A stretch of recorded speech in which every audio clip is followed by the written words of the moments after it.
In this video, we're looking at 9.6, the notes effects of changing dimensions on surface area and volume. Okay, so one thing we do need to think about is when we're trying to find the ratio of the effect of these changes, it is going to be the new divided by the old, and that'll give us our ratio. So describe the effect on the surface area and volume of the prism if the length of the edges is tripled. Okay, so first let's find the surface area of this figure. All right, and so surface area, okay, this is all the areas of the surface. And let me just write the formulas here so we don't forget. This is perimeter times the height plus twice the base. And then the volume, of course, is just the base times the height. So let's go ahead and put some numbers on these. Length, width, and height. Okay, so this, and the bases, each figure has two bases, so these are my bases. So the perimeter of the base would be 12. If we added this up, we would have 2 plus 4 plus 2 plus 4. Oops. So the perimeter would be 12, and the height, of course, is 7, so this would be 12 times 7 plus 2 times the area of the base. The area of the base is a rectangle, so that's 2 times 4, which is 8. And let's put that into our calculator. So 12 times 7 plus 2 times 8, and that gives us 100 units, whatever this is. Okay, so now let's find the volume. So the volume is the base times the height, and volume, the area of the base, again, the base is a rectangle, so 2 times 4 times the height, which is 7, and so 8 times 7, we get 56. Okay, so what we're going to do next is we're going to triple each side. And so let's go ahead and with a different color, this is now going to be 21, because 3 times 7, this side will be 6, and 3 times 4, this is going to give me 12. So when I find my surface area again, surface area is the perimeter of the base, and so let me make these all. 12 plus 12 is 24, and 6 and 6, that would make 36. So this time my perimeter is 36. 36 times 21 plus 2 times the area of the base.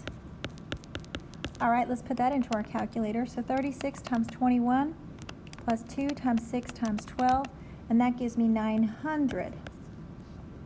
And then for the volume, it is going to be the area of the base, so 6 times 12 times the height.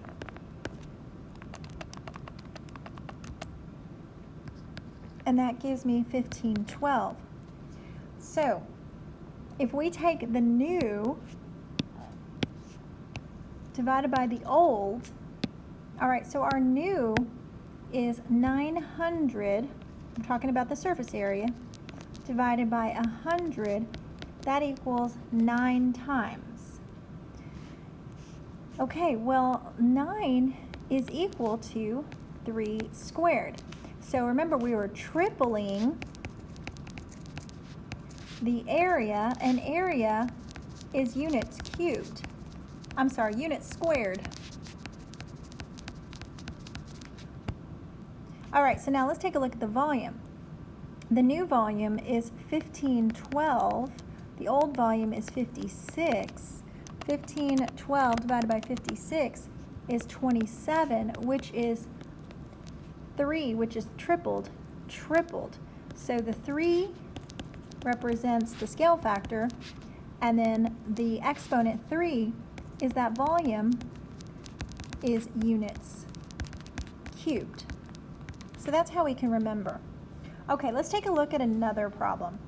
All right, so describe the effect on the surface area and volume of a cylinder if the radius and height are doubled. Okay, so we're going to double this. Let's go ahead and put our numbers on the figure right now. We have a radius of 10 and a height of 20.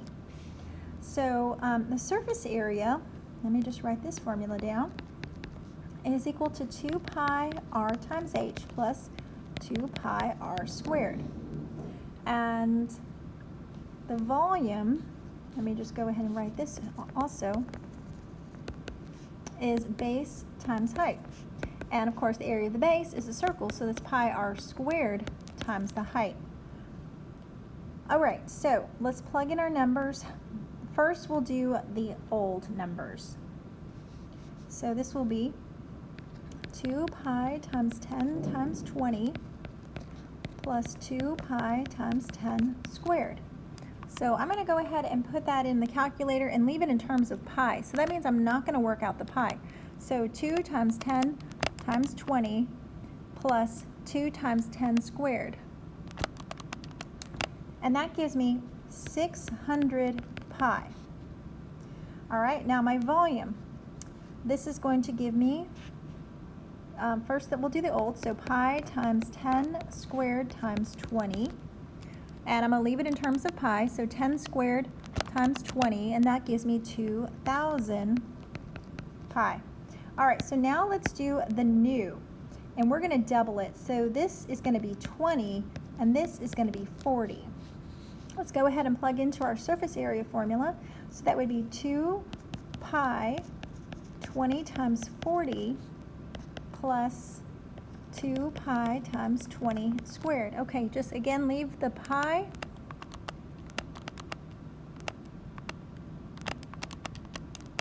And we get 2,400 pi. All right, and for the volume,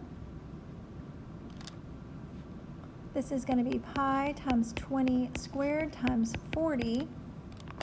20 squared times 40 gives you 16,000 pi. Okay, so again, we're going to take the new divided by the old.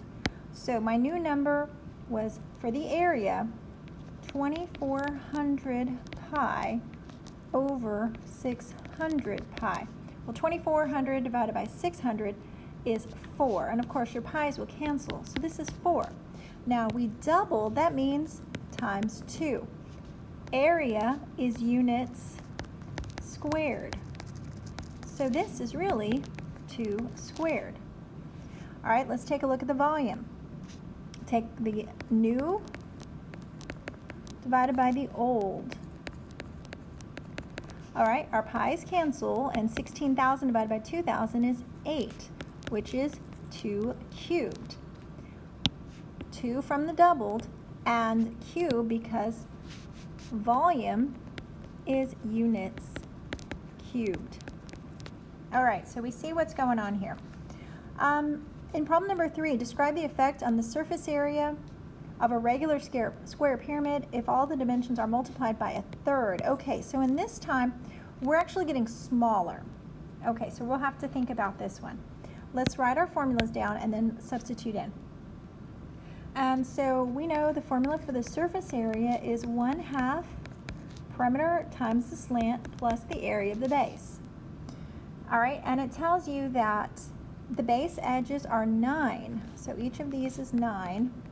And then the slanted height, this right here, is going to be 18. All right, so let's go ahead and find the old. So surface area, 1/2 perimeter of the base. 4 times 9 is 36. Times the slant height plus the area of the base. That's 9 times 9. It's just length times width. All right, let's put this in our calculator. So 1/2 times 4 times 9 times 18 plus 9 times 9. And that gives me 405. Now, if I cut each of these dimensions by 1/3, 1/3 of 18 is 6. 1/3 times 18. 1/3 of 9 is 3.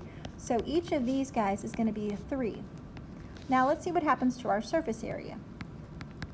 1/2 perimeter of the base. So I have each side is 3. So 4 times 3 times the slant height plus the area of the base.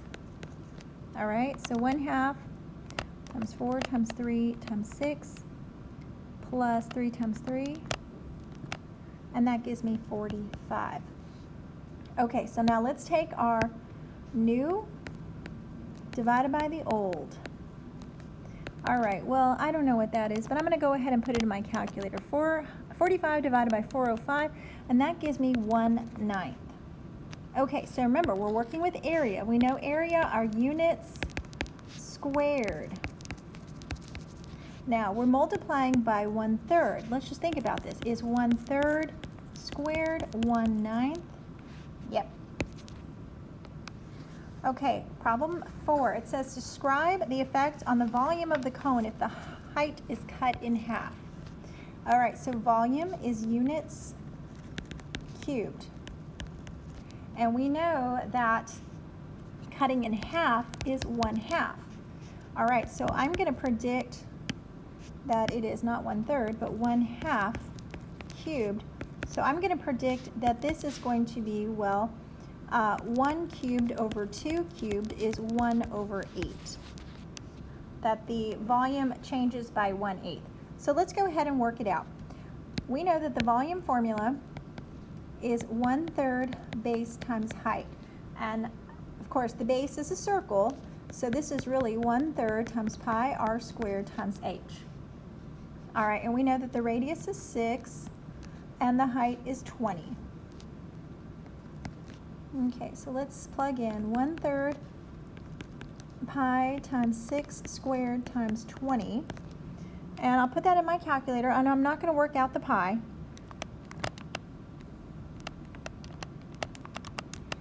That gives me 240 pi. Okay, so now we're going to cut everything in half. So this is going to be 3 and this is going to be 10.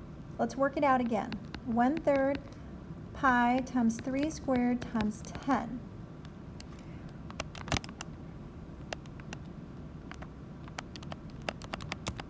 And that gives me 30.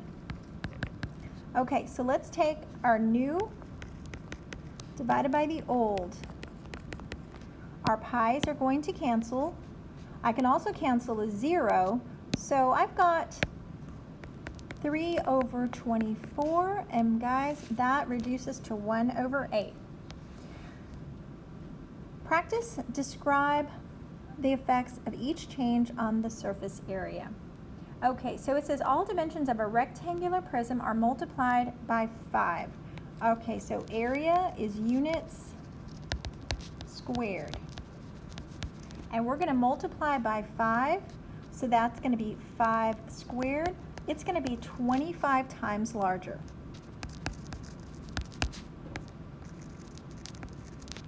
The dimensions of a cylinder are tripled. Tripled means times 3, so 3 squared, they'll be 9 times. Edges of a cube are doubled, 2 squared, 4 times. Dimensions of a square divided by 3, so that's 1/3 squared, is 1 squared over 3 squared, which is 1/9. So it's going to be 1/9 smaller. The cone are quadrupled, that means times 4, 4 squared, that's going to be 16 times larger. Multiplied by 4, same thing. And divided by 6, so that's 1/6 squared. 1 squared over 6 squared is 1/36 smaller. Next, let's take a look at volume. So volume is units cubed multiplied by 1/4, so that's 1/4 cubed. 1 cubed over 4 cubed. 1 times 1 times 1 is 1. 4 times 4 times 4 is 64 smaller. Tripled, 3 cubed, 27 times larger. By 1/2, so 1/2 cubed, that's 1/8 smaller. Divided by 3, that's 1/3 cubed, which would be 1/27 smaller. Multiplied by 6, ooh, that's a big one. 6 cubed, that's going to be much larger. 216 times larger. Okay, doubled means times 2.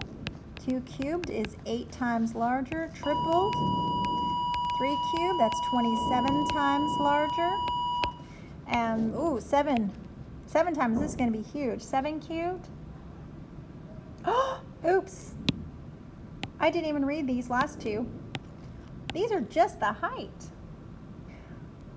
My bad. I was just on a roll. I hope I didn't do that with the other ones. No, I think we're good. Whew, almost, you know, just the height word stuck out. Okay, so if the height is tripled, that is just one dimension. And so that is just going to be 3 times larger. And again, the height, that's again just one dimension. That's just going to be 7 times. So watch yourself. Don't get going too fast.